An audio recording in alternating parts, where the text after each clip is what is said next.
Bismillah ar-Rahman ar-Rahim. In the name of God, the compassionate, the merciful, Madam President, honorable members, Your Excellencies, thank you all, and it is an honor, as always, to be here to address the European Parliament. My friends, 5 years ago, I stood at this podium and spoke of the urgent need to find political solutions to conflicts, to restore confidence in global justice, and help people, especially young people, find hope and opportunity. Since then, multiple political, technological, and economic upheavals have tested our international community. The global competitive, new security threats, unprecedented technological acceleration, rampant hypercharged misinformation, and a raging war in Ukraine and a cruel one on Gaza. And now the attacks on Iran, which threaten a dangerous escalation of tensions in my region and beyond. We are living through wave after wave of disruption without pause. It is no wonder our world feels untethered, like it has lost its moral gravity. Rules are unraveling, truth shifts by the hour, hatred and division thrive, and moderation and universal values are losing ground to ideological extremes. In the chaos, we risk forgetting who we are and what we stand for. But it is precisely at these junctures of history that we must recommit to our values. Because when the world loses its moral bearings, we lose our shared sense of right and wrong, of what is just and what is cruel. And when that happens, conflict is never far behind. History teaches us that wars are rarely just about territory. They are battles over worldviews, over which ideas and ideals will shape our future. And Europe understands that. After World War II, it made a choice to rebuild not just its cities, but its founding pillars.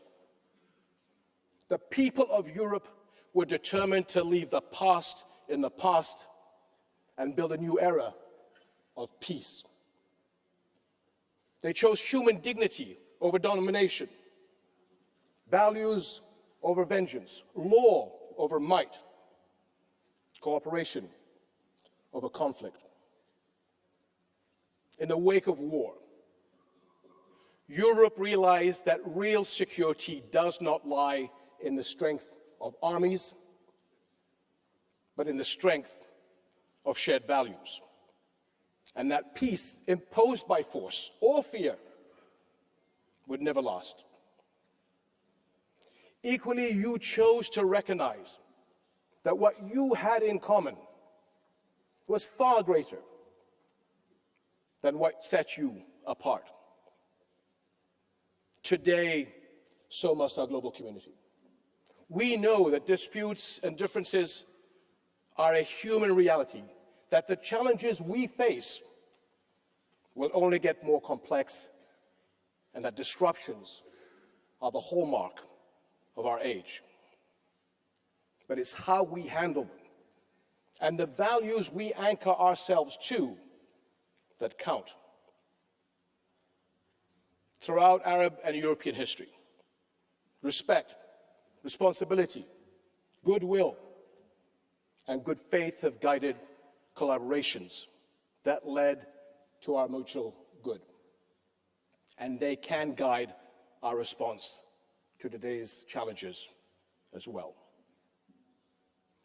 speaking from this podium, and many others in the last 2 decades, I have sought to shed light on the values we share, many rooted in our different faiths, Islam, Christianity, Judaism.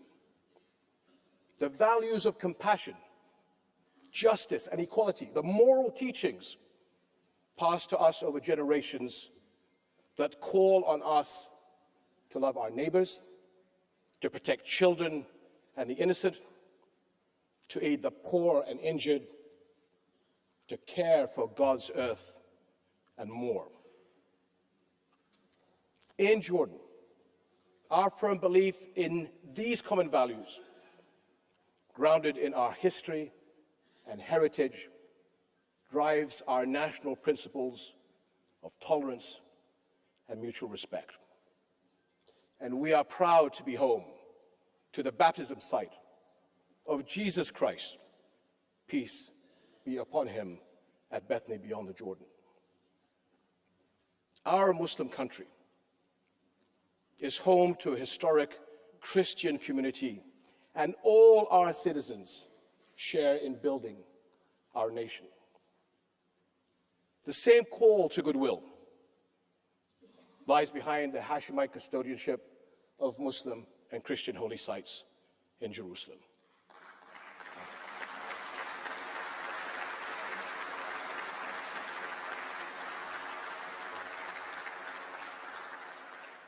Whose historical and multi-religious identity we have vowed to protect from attack. Indeed, our commitment echoes a promise to the people of Jerusalem made many centuries ago. The Pact of Omar ordered Muslims to respect and protect the city's churches and not harm a priest, nor kill a child, woman, or elder. And 1,000 years later, the Geneva Conventions made these tenets universal. Recent events have called them into question. But we must ensure that these values and principles stand the tests of time and turmoil.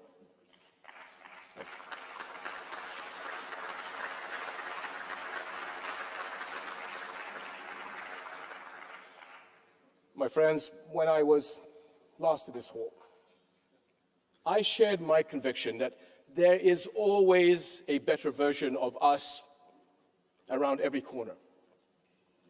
80 years ago, you turned that corner. You chose a better Europe.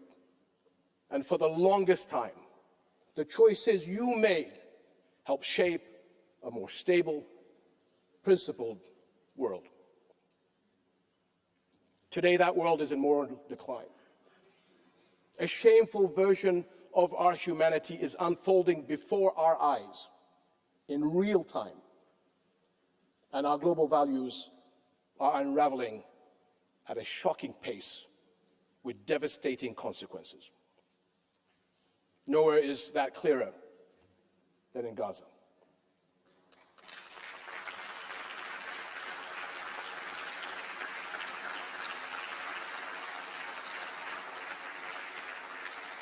A place where the world has stood at countless corners, each an opportunity to become something better. And time after time, it failed to do so. Think back to 2023, the first Israeli attacks and raids on a hospital in Gaza. This sparked global shock and outrage. Since then, the World Health Organization has documented nearly 700 attacks on Gaza's healthcare facilities. How is it that what was considered an atrocity just 20 months ago is now so commonplace it barely registers? What version of our humanity allows the unthinkable to become routine, permits weaponizing famine against children, normalizes the targeting of health workers, journalists, and civilians seeking refuge in camps? 20 months. That should alarm us all. but not surprise us. Because when our global community fails to bridge the gap between principle and action, when values are not practiced, they become performative, abstract, and expendable.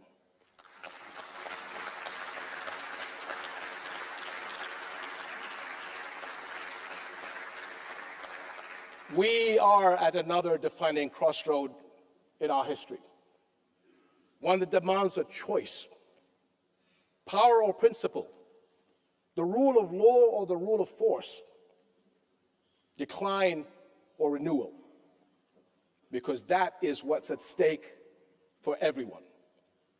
This is not just about Gaza, and it is not just another political moment. It is a struggle over who we are as a global community and who we will become. This year is likely to be a time of pivotal decisions for our entire world. Europe's leadership will be vital in choosing the right course, and you can count on Jordan as your staunch partner.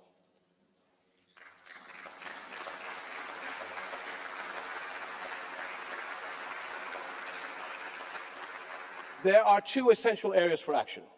First is supporting development, because a thriving Middle East creates opportunities that benefits us all.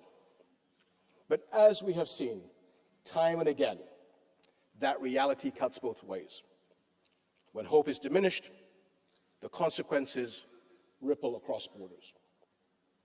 Second is strong, coordinated action to ensure global security.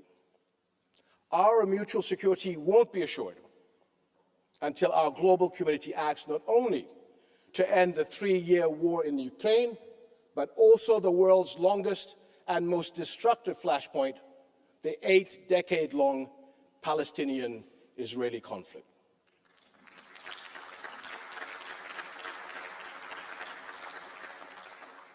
Because, my friends, Palestinians, like all people, deserve the right to freedom, sovereignty, and, yes, statehood.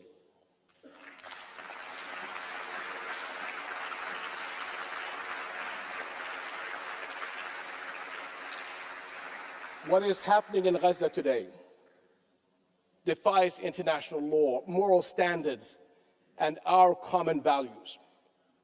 And we are witnessing transgression after transgression in the West Bank, with the situation worsening by the day. If our global community fails to act decisively, we become complicit in rewriting what it means to be human. Because if Israeli bulldozers continue to illegally demolish Palestinian homes, olive groves, and infrastructure, so too will they flatten the guardrails that define moral conduct. And now, with Israel's expansion of its offensive to include Iran, there is no telling where the boundaries of this battleground will end.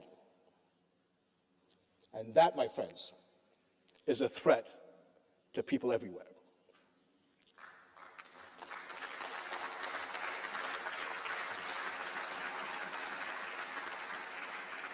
Ultimately, this conflict must end.